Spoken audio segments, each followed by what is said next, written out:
है ना। आप देखें कि भारतीय संविधान पर जो बहुत अच्छी मजबूत पकड़ बनाने के लिए हम किस तरह से अध्ययन करें कि हमारा कॉन्फिडेंस भी बने फर्स्ट ऑफ ऑल, और सेकेंडरी कंपटीशन में हमारे मार्क्स ज़्यादा है। तो इसके लिए हमें फर्स्ट ऑफ ऑल भाग अभी हमने नोट कर लिए, भाग तैयार होने चाहिए, महत्वपूर्ण जो अनुच्छेद हैं वो हमारे क्लियर होने चाहिए, और तीसरा जो अनुसूचियां हैं वो भी हमें बहुत स्पष्ट होनी चाहिए, जो महत्वपूर्ण अनुसूचियां। हालांकि एक बार सरसरी नजर पे सभी को देख लेना चाहिए। तो चलिए हम बात करते हैं अनुसूचियों पर। तो एक तरफ लिख लें अनुसूची और दूसरे साइड में विषय वस्तु कि किसका उल्लेख किया गया है। प्रथम अनुसूची में भारतीय संघ और इसके घटक राज्यों तथा संघ शासित प्रदेशों का उल्लेख है। भारतीय संघ का उल्लेख है। इसके प्रदेश कितने हैं इस समय? 28 प्रदेशों का उल्लेख है। और संघीय क्षेत्र कितने हैं? 8 संघीय क्षेत्रों का इसमें उल्लेख है। ठीक है। और कौन सा वो संविधान संशोधन है जिसके द्वारा दिल्ली को देश का राष्ट्रीय राजधानी क्षेत्र घोषित कर दिया गया है? 69वां, यू आर राइट। संविधान के लिख लो, नोट कर लो, 69वें संविधान संशोधन द्वारा दिल्ली को राष्ट्रीय राजधानी क्षेत्र का दर्जा दिया गया है।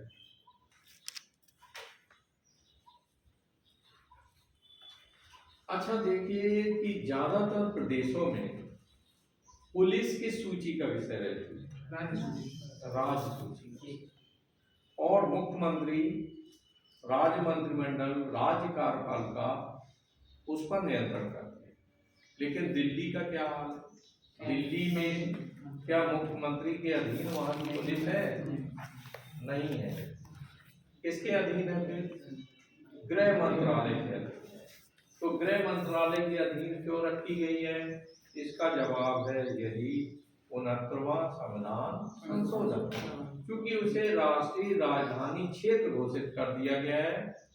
तो ऐसी कंडीशन में सिक्योरिटी पूरी होम मिनिस्ट्री जो गृह मंत्रालय है उसके अधीन है ना, और मुख्यमंत्री एडवाइजरी है ओनली, फुल फ्लैश में पुलिस उसके कंट्रोल में नहीं है, हमेशा जी के कंट्रोल। दूसरी अनुसूची सेकंड लिखो। द्वितीय अनुसूची में क्या है? इसमें संवैधानिक पदाधिकारियों के वेतन, भत्ते और पेंशन आदि का उल्लेख किया गया है। अब सारे पदाधिकारी आप समझ गए होंगे, राष्ट्रपति, राज्यपाल, लोकसभा अध्यक्ष, राज्यसभा का सभापति, उपसभापति, ये सारे लोग। तो जो संवैधानिक पदाधिकारी हैं उनके वेतन, भत्ते और पेंशन, इन तीनों चीजों का उल्लेख किस अनुसूची में है? दूसरी अनुसूची में। अब तृतीय अनुसूची पे आ जाए। तीसरी अनुसूची में किसका वर्णन किया गया है? इसमें विविध संवैधानिक पदाधिकारियों द्वारा पद ग्रहण के समय ली जाने वाली शपथ का उल्लेख है। विविध संवैधानिक पदाधिकारियों द्वारा पद ग्रहण के समय ली जाने वाली शपथ का उल्लेख है। तो अच्छा, हम दिमाग पे ज्यादा जोर ना डालें, तो हम दूसरी अनुसूची में वेतन याद रखने है ना, और तीसरी अनुसूची में शपथ याद रखने। बाकी जो लंबा डिस्कशन है वो माइंड की ब्लॉकी में डाल दो अंदर, लिखने को आ जाए तो लिख देंगे। अदरवाइज याद करने के लिए इतना है कि उधर वेतन का है और इधर शपथ का वर्णन। ठीक है। अनुसूची 4, चौथी अनुसूची, इसमें विभिन्न राज्यों तथा संघीय क्षेत्रों की विविध राज्यों तथा संघीय क्षेत्रों की राज्यसभा में प्रतिनिधित्व का विवरण दिया गया है।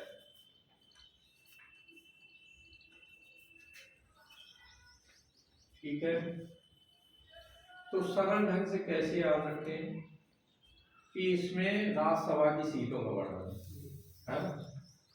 अब वो राज्य या संघ शासित क्षेत्र जो भी होंगे उनमें कहाँ किस राज्य से इतने यानी लोग चुन करके जाएंगे।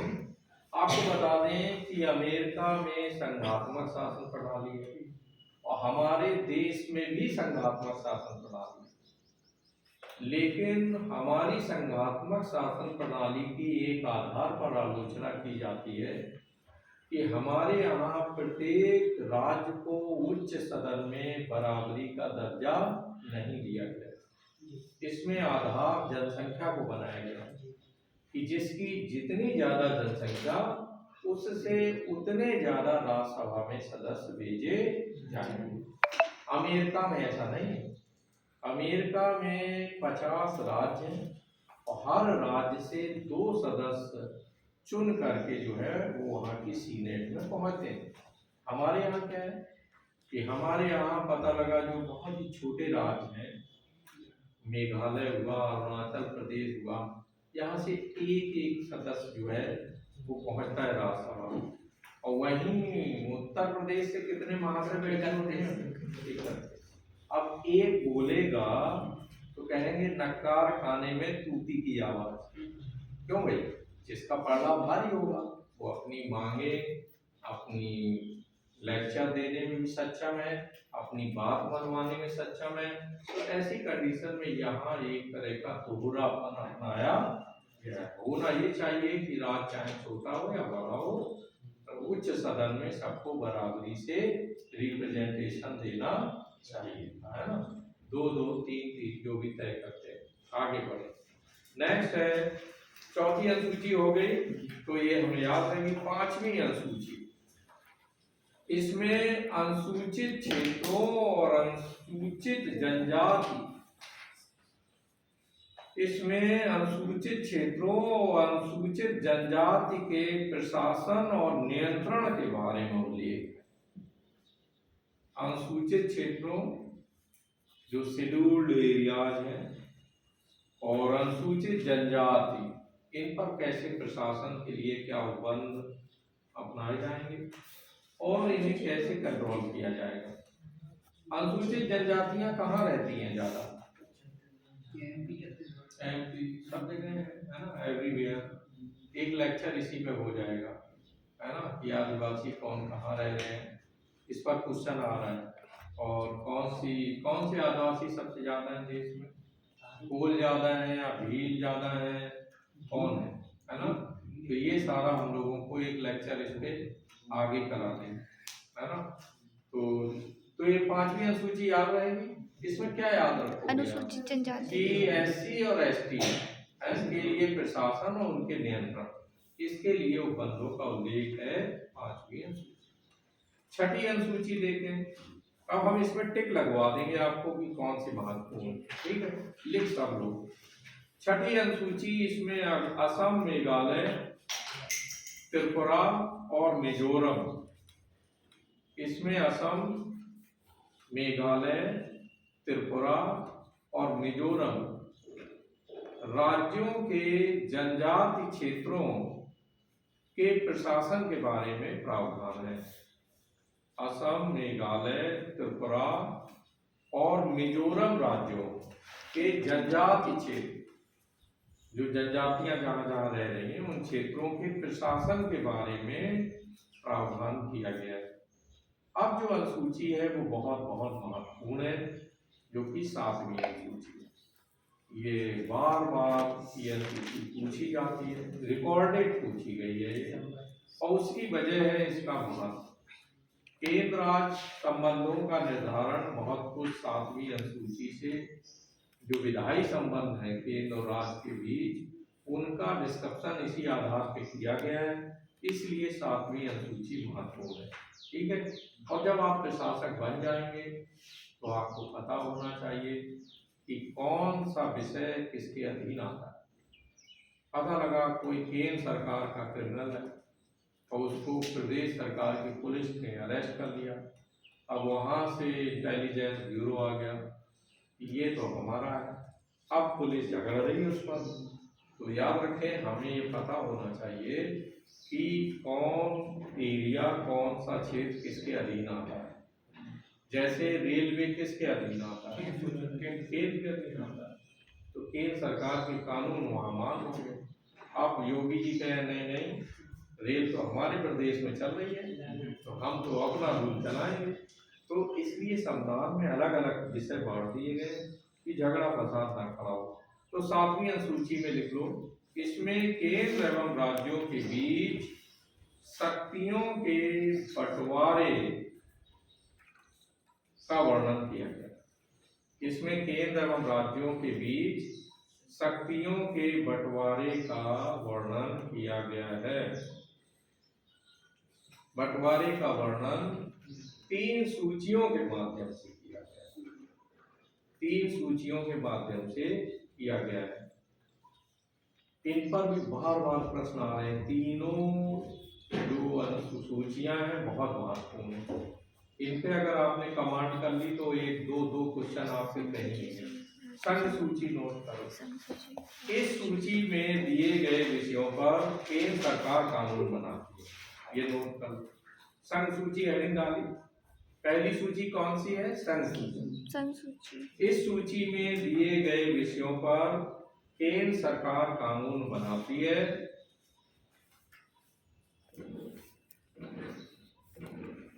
संविधान लागू होने के समय इसमें 97 विषय थे,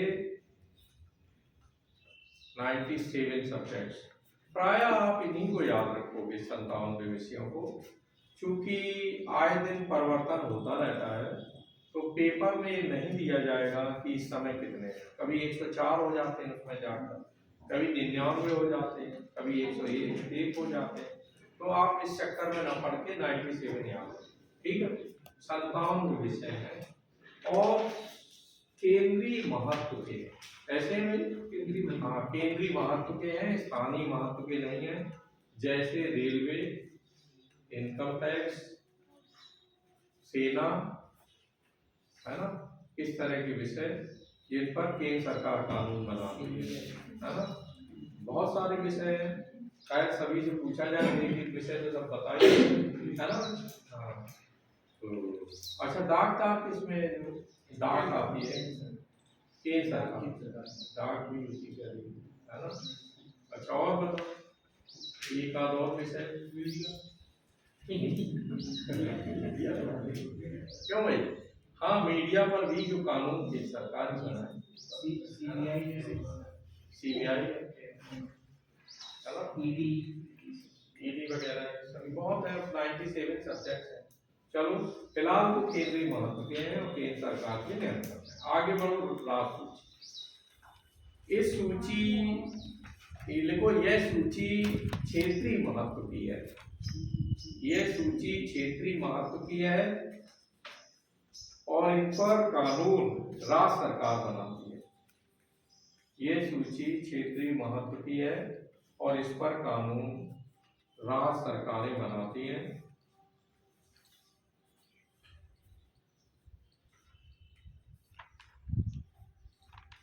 ठीक है।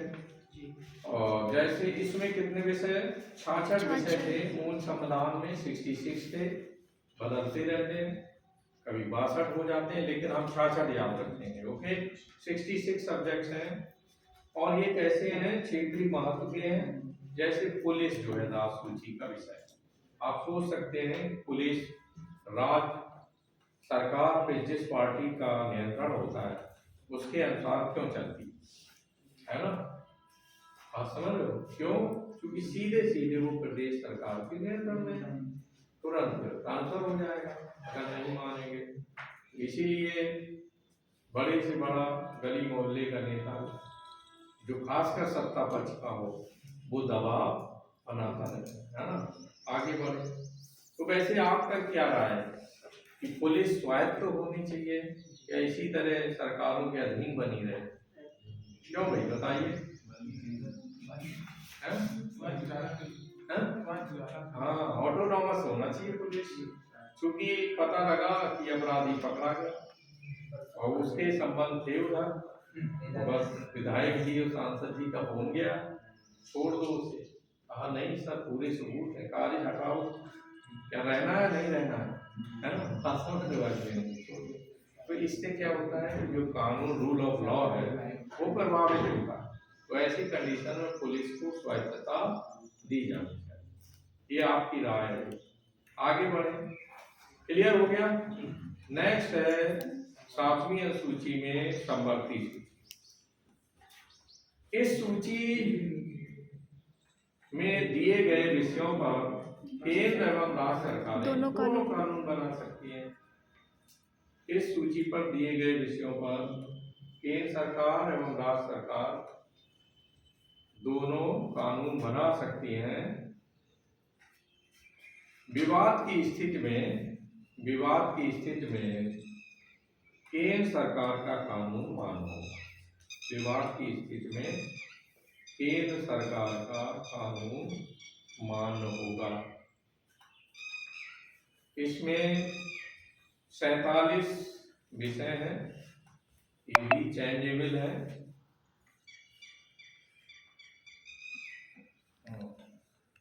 ये महत्वपूर्ण है, याद रहेगी ये अनुसूची। और याद रखना, इस अनुसूची में 3 सूचियों का वर्णन है ना। अच्छा, शिक्षा किस सूची का विषय है? संवर्ती सूची का विषय है, ठीक है। जैसे उच्च शिक्षा केंद्र के अधीन, माध्यमिक और बेसिक शिक्षा राज्य सरकार के अधीन, और उसके बाद ये भी है कि माध्यमिक शिक्षा सीबीएसई बोर्ड वाली भी है और आईसीएसई बोर्ड भी है, तो उन पर भी केंद्र सरकार की कानून चलती है। अब यही नहीं है कि पूरी माध्यमिक शिक्षा जो है वो प्रदेश सरकार के अधीन है, केवल हमारा माध्यमिक शिक्षा अफसर है ना, जो आपने यूपी बोर्ड से इंटर किया था, हाई स्कूल किया है, तो वो है। जिसने सीबीएसई से किया है तो वो जाहिर है केंद्र सरकार के अधीन है सीबीएसई, है ना।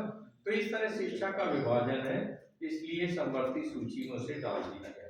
8वीं अनुसूची भी बहुत महत्वपूर्ण है, देखो 8वीं अनुसूची, इसमें भारत की 22 भाषाओं का उल्लेख किया गया है। इसमें भारत की 22 भाषाओं का उल्लेख किया गया है। मूल संविधान में 14 भाषाएं थी, 8वीं अनुसूची में आप कितनी हो गई हैं? 22 भाषाएं हो गई हैं। सबसे बाद में मैथिली, संथाली, डोगरी और बोडो है ना, इन्हें शामिल किया गया है। अब आए 9वीं अनुसूची में। 9वीं अनुसूची में क्या है? 9वीं अनुसूची संविधान में ये प्रथम अनुसूची, संविधान में यह प्रथम अनुसूची या प्रथम संविधान संशोधन द्वारा संविधान में प्रथम अनुसूची के पहले का हटा था। संविधान में यह अनुसूची प्रथम संविधान संशोधन अधिनियम 1951 के द्वारा जोड़ी गई, ठीक है। यह अनुसूची प्रथम संविधान संशोधन अधिनियम 1951 के द्वारा जोड़ी गई है। इसमें राज्य द्वारा संपत्ति के अधिग्रहण की विधियों का उल्लेख किया गया है। इसमें किसका वर्णन है कि राज्य द्वारा संपत्ति के अधिग्रहण की विधियों का उल्लेख किया गया है, ठीक है। इसमें इस समय 284 अधिनियम भी जुड़े हुए हैं। इस अनुसूची में पूछ दिया जाए कौन सी वो अनुसूची है जिससे 284 अधिनियम भी जुड़े हुए हैं, एक्ट जुड़े हुए हैं, क्योंकि ये संपत्ति का मामला है, सारे विवाद संपत्ति को लेकर के होते हैं। तो कैसे क्या, जैसे सपोज दैट तमाम धर्मों में संपत्ति का डिस्ट्रीब्यूशन अलग अलग है, तो संविधान में उल्लिखित कर दिया गया कि कैसी संपत्ति होगी जिस पर अधिकार होगा।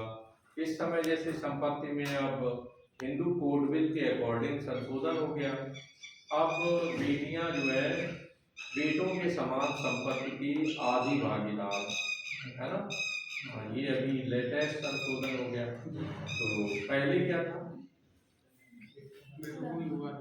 पूरा बेटों का था, अब ये कर दिया गया है ना।